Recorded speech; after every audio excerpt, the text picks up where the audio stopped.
Bharatanatyam is about aesthetics. You only see the beauty of the body. You want to make the body look beautiful. But yoga has taught me how to find the beauty within the body, within its limits. Yoga is ultimately the goal is moksha. So I'm for me it's like okay, we are not there yet, but at least let's climb the ladder one step at a time and let's see where it goes.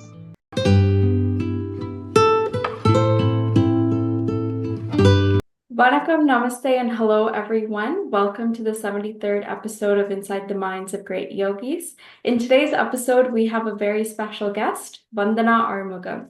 Vandana Arumugam is a seasoned performer and a dedicated teacher of the classical form Bharatnatyam, boasting an impressive 30 years of experience. She holds a master's degree in Bharatnatyam and is also an internationally certified yoga teacher, skillfully integrating her expertise in both disciplines to train and mentor aspiring dancers.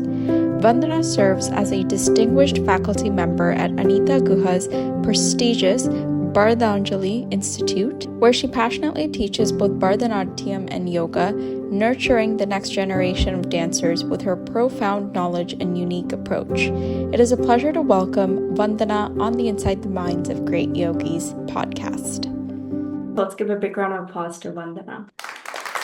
Thank you. Hi, Vandana. Thank you. Welcome on the show. How are you doing today? I'm good, Swati. Thanks for asking. How are you? I'm doing pretty good. I'm very excited to hear about your perspectives of yoga. So on that note, we'll get started. And the first question that I have for you today is, how did your journey of yoga begin? I've been doing asana practice so since I was a kid, but I didn't take it very seriously back then because I was more of a dancer and performing everywhere, and asana practice just seemed like another way for me to escape. I didn't want to do it. I thought I would rather perform.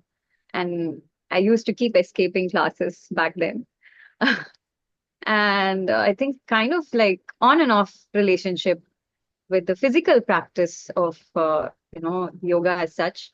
And then somehow I think I found the passion to seriously do it somewhere around 2016 because I had a knee injury, and that was when the doctors, all of them said, you have to stop dancing, you can't dance, and you have to really quit. And most of the exercises that they had given me was also not working out, and that's when I found yoga. And I told myself if I could, somehow get through this, if I do yoga, maybe I can perform. Now I want to go back to dancing. So I practiced, and then I did my first show after I think 1 year. I did my first show after my injury, after my knee injury. So that's when I fell in love with yoga. How it healed me, something which I felt, other fitness regime or something that didn't help. At that point, yoga helped. Not just the asana practice, but also the philosophy aspect of it was also healing. And it was like a holistic practice, mentally.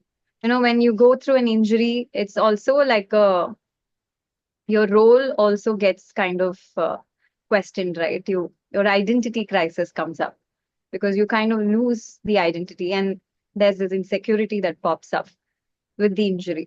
So you have to heal that part of your mental aspect as well. So for that part, I think yoga helped as whole, and not just the asana practice, but also the philosophy, the breathing, everything came together. Yeah. So that helped. That's the journey has been going through since then, actually. And I would say that also, kind of helped, I wanted to start helping other dancers also to make them understand their body so that they don't get injured and they don't retire from their dancing. That's when it started also. Like when, I was going through that period of up and down and figuring out what to do with my body and how to manage this dancing body, that's when the idea also popped up. Okay, let's help dancers find their comfort level too. Yeah, thank you for sharing that and a bit about your yoga journey, as well as how you kind of both integrate yoga as well as Bharatanatyam into your routine. It's really nice to hear that. So now I would like to come into the next question that I have for you. So I was wondering, how has your yoga practice influenced your approach in Bharatanatyam, both as a performer and a teacher? I know you kind of touched upon this in the previous response, but if you could go into the specifics, that would be great. Um, as a teacher, my first thing that I see is the body. When they come to me, because we see the physical body first, right? So we feel how the person is standing, how the feet is. So this is what yoga has taught me.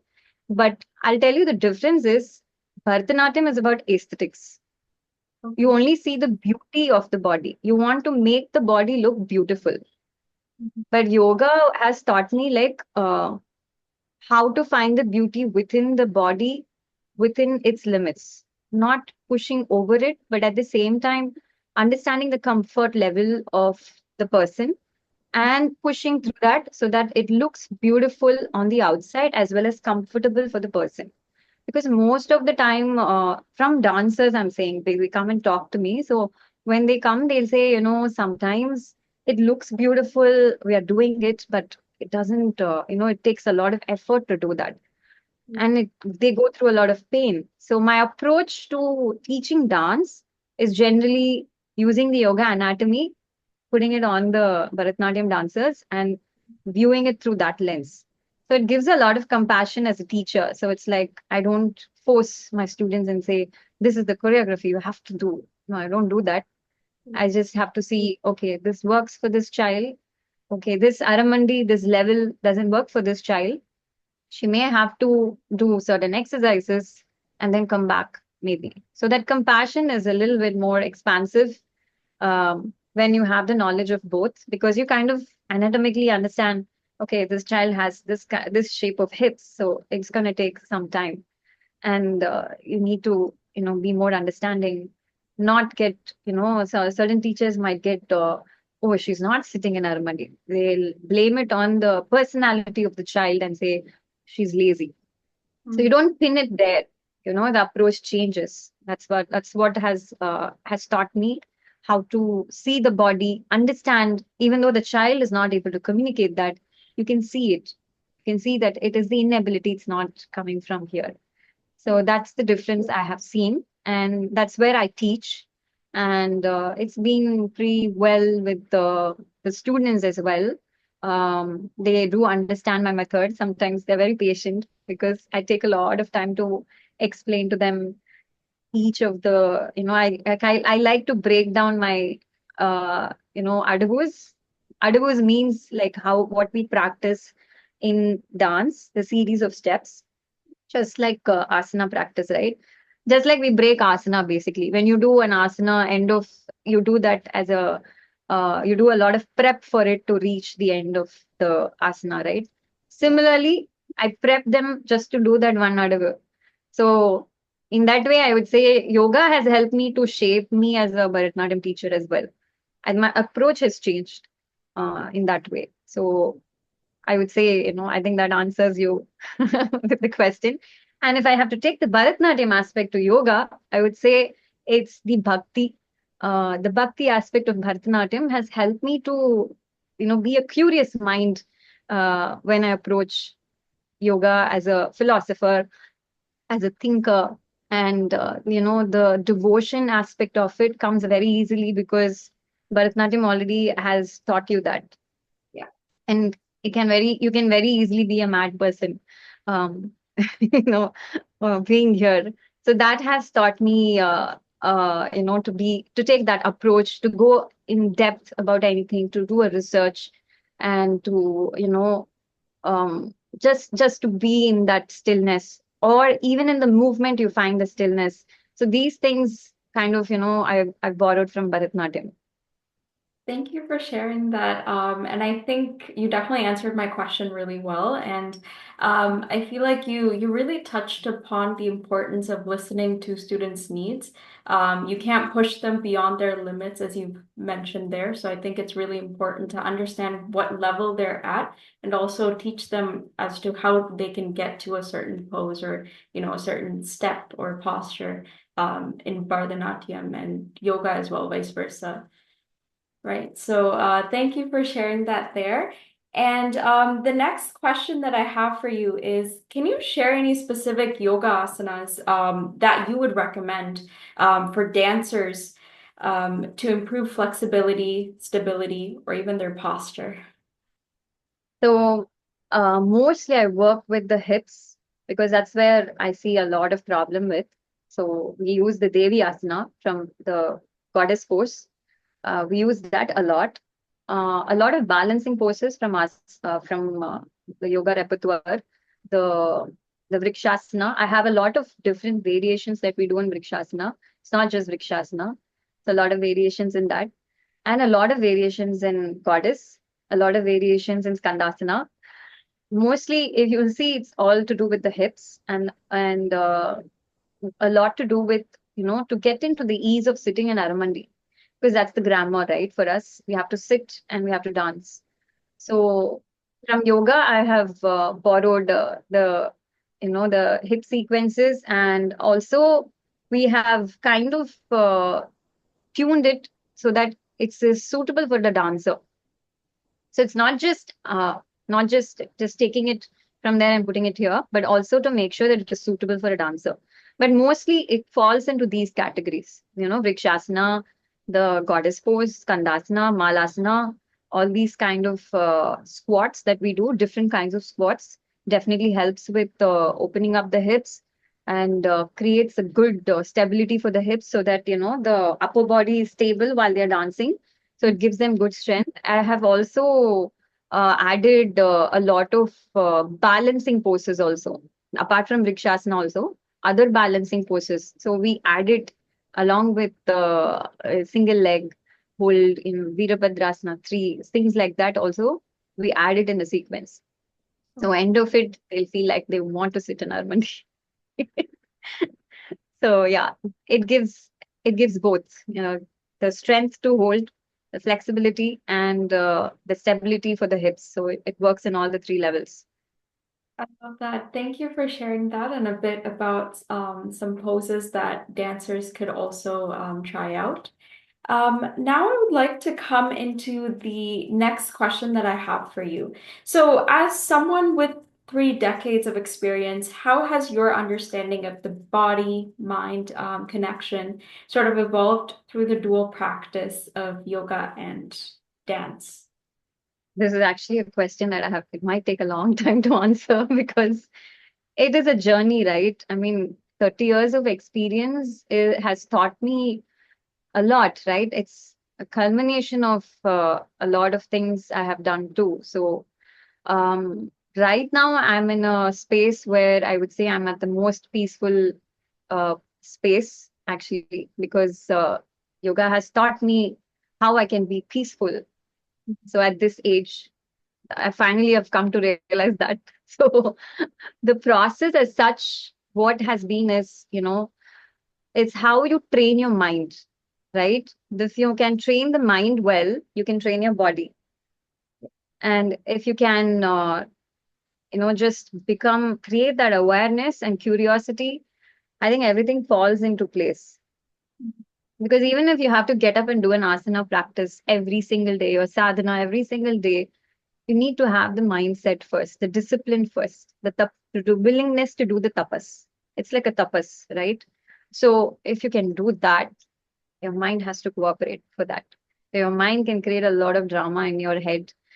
So that's like the first thing, I have learned, that it's all boils down to the mind, because yoga is ultimately, the goal is moksha. So and for me, it's like, okay, we are not there yet, but at least let's climb the ladder one step at a time, and let's see where it goes. So the journey of being just me and the journey towards understanding the I within me and to go beyond that, and how you function in the society with this awareness, with the discernment, is has been the journey so far for me. And when we live like this, sometimes it's painful because the discernment, with the discernment you come to know everything. You feel, that you're feeling every feeling that comes up in your mind, it. It's a jealousy, it's, oh, this is anger, okay, this is coming from an insecure place. So the awareness builds this to go past the ego, to go past all of that, to sharpen the intellect, is what I'm doing right now. It's taken so far with that. And as I told you, Bharatnatyam has taught me bhakti. So that's been my strong focal point. And devotion towards my favorite God has helped me also to hold this shraddha, to hold on to the practice. So I dedicate everything to my devotee, to my favorite God, and being a devotee of Krishna, it's been like like a, how do I say, like, okay, I can leave my burden to him, so he'll take care of me. So that's the bhakti part of it has helped me to keep continuing my sadhana every day. So listening to the Gita, or as I'm doing my physical practice, I'm taking care of my house, being a grahasti, taking care of the house, taking care of my daughter. you know uh, you have to interact with the society, you have to make money, you have to do everything that as a normal person would do, but yet you need to have the discernment, and that's a yogi. So you need to learn to balance both. And I think with my teacher also, with my teacher's help, we are also doing that very well. So the 30 years, I would say, out of the 30 years of all the things, experiences I've had, now I'm finally peaceful. That's why I said I'm finally peaceful, because I understand where I'm going towards to. I have the clarity, I have the vision, and I know what I'm doing right now. That. Thank you for sharing that. And I think 30 years is really like a huge milestone. So kudos to you on that. And I think it's really amazing to see how you're continuing with both of these practices and how you're sort of blending them together. So it's really nice to hear that there. And so thank you for sharing that. And now I have some rapid fire questions for you. Okay. And Fire it. first, and the first question I have for you is, how do you integrate yoga into your Bharatanatyam classes? I know you've shared a lot about that in the previous responses, but if you could share some specific sort of examples from, like, if you could think of a specific Bharatanatyam class where yoga played a part, that would be nice. So my children love stories. Oh, So I tell them a lot of stories from the mythology. So they actually liked the asana stories from the yoga side. So they already know the Bharatnatyam side. Like when for we anyways we tell stories only, right? With our mudras and with our expressions. But with the asana side of the stories, that was very new to them. So when I told them the story of Hanuman asana and the meaning behind it, and they fell in love with yoga even more. They were like, oh wow, we didn't know that. We thought it was just asana practice, but we didn't know that there's a very deep layer of meaning behind just doing asana behind this. And they kind of we kind of respected more. Not like they it's not like playful thing anymore for the kids, so they fell in love with it deeply. So I was happy that I was able to, bring the bridge between the both and tell them, hey guys, both are same discipline, but you just have to have this passion and need the same kind of discipline to follow both. But eventually, this is a movement practice which is majorly, performance oriented, Bharatnatyam. Okay, but yet there also you need to find that essence of connection with the audience. Here it's just an individual's practice, but it needs the community to motivate so that the individual keeps shining. So this is what I've tried to integrate here.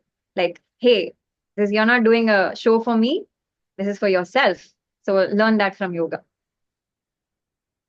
That's really nice to hear. So thank you for sharing that there. And the next question that I have for you is, what do you think is the most underrated yoga pose for dancers? I know you have mentioned a couple as well in the previous question, but if you could kind of rapidly come up with some poses, what would you say? I generally don't see people doing any kind of balancing poses. I Okay. know a lot of people, the ready thing that people have seen doing is the butterfly. They pump their leg up and down. In any dance class I've gone, they go for it. But I would say balancing is most underrated. They don't actually go for it at all, but it's really good if they can actually integrate that. It's great for the dancers, actually. So try standing in Rikshasana for like some 2 minutes. You'll understand, actually. For sure. Yeah. Yeah, I think balancing is such an important part, especially I'm not 100% sure about Bharatanatyam, but from like the pictures and everything I've come across, balancing definitely plays a role there. And I know you've mentioned a bit about the Aramandi as well. So I think similarly in yoga, there's the chair pose as well, where we're somewhat also Yeah, right? So there's definitely a like a correlation between both Bharatanatyam and yoga. the Utkadasana is like it fire ups your glutes, but we need external rotation of the hips for Aramandi. It works more on the quads and the glute level, no? But we need that. I'm not denying that you don't need it. Yeah. But balance creates a level of sharpness, alertness, because for a dancer, they need a dynamic movement and then they end it with a balance. Mm. They need that strength and stability to stay there, right? So that's why I said it is, even though they do all of that, it's very underrated. They do a lot of squats. They do a lot of squats, but balancing is kind of underrated here. Yeah. And I think there's like a seafood like yoga pose, especially for balancing, right? So there's like so many you can like definitely pick and choose and like cater it to your. Definitely. So I think Yeah, that's you can add weights to it. It'll become super interesting. They have balancing boards now, so people do Vrikshasana on top of it. So it's like, yeah. yeah, I mean, why not? You can try that, right? So they have this balancing boards, right? So they have that mini circles, semicircle kind of boards. So you can stand on that with weights and you do Vrikshasana and that and challenge yourself. That's very interesting there. So thank you for sharing that a bit about some of the underrated like poses, especially for dancers. The final question that I have for you is, what advice would you give to young dancers on incorporating yoga into their daily routine for better performance and injury prevention? For anything, they need patience first. Mm. The uh, practice, Yeah. be patient. It's just that sometimes, they are in a lot of hurry, especially the younger generation. They want everything instantly. Yeah. And especially with the social media and the way they get influenced, because they see only like that 30-second of it, right? You see you might see a headstand, but it's just, you don't even know how long it took for that person to get the headstand. Yeah. Right? So for me, I would say first is patience. Understanding your body is, I would say, the first thing you need to do. Not looking at others' body and copying it. Even if it's a teacher who's teaching you, I would say don't even look at the teacher's body. I would say pay more attention to what your body is doing with the cues. See how it is happening or where the muscles are moving. You have to go internally. Mhm. So the young dancers must understand this first. So being patient, building awareness of the body, Mhm. and making sure that they regularly practice. Yeah.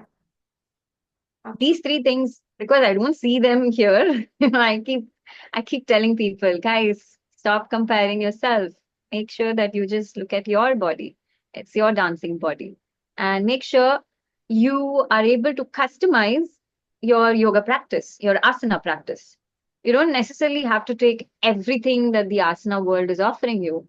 You can customize it. You can practice and see what suits you and what doesn't suit you, and you can actually be okay with it also by not able to do a headstand also.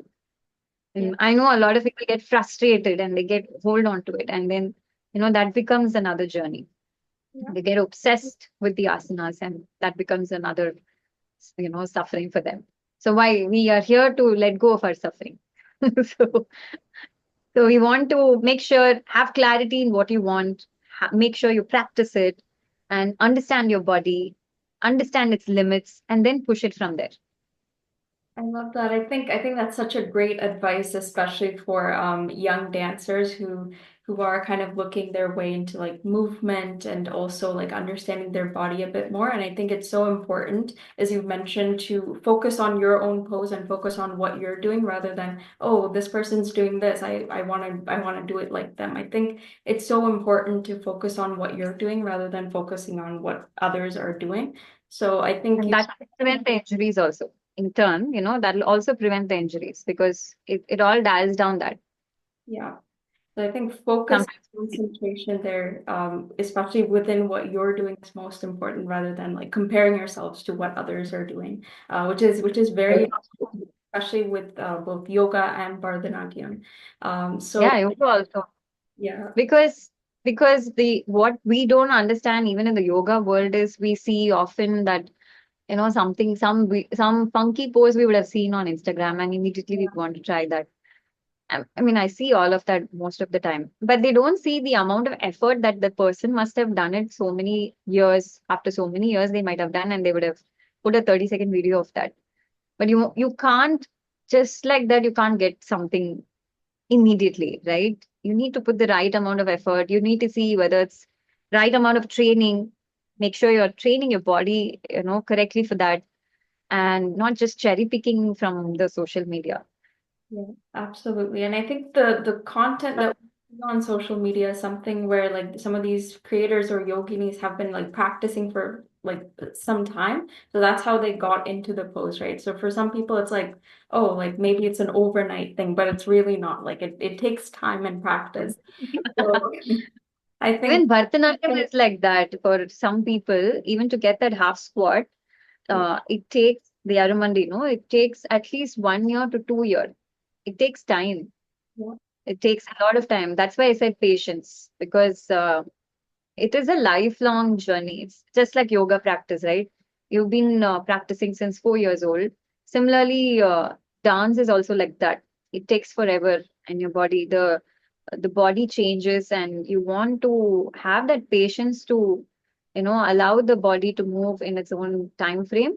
But with the right training and with the right guidance, you can push your limits, but make sure you have the right guidance. Under proper guidance, yeah, they can train the body to implement complicated challenges that they want to do, but with the right guidance. absolutely. Yeah, it's very important to have like the right guidance as long as you feel comfortable and you feel confident with that right mental. Exactly.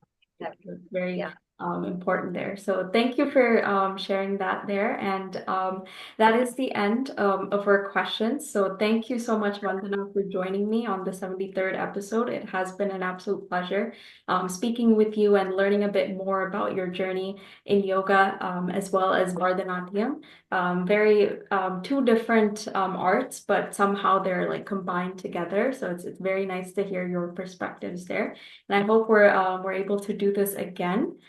And I'd like to thank everyone who's yet to listen to the 73rd episode of Inside the Minds of Great Yogis. And until next time, I hope everyone has a great day. And thank you so much for joining me, Vandana. Thank you, Swati, for inviting me. Hope to see you soon too. Thank you so much. It was a pleasure to talk to you. Thank you. Thank you. It's my pleasure. Thank you, guys. Bye.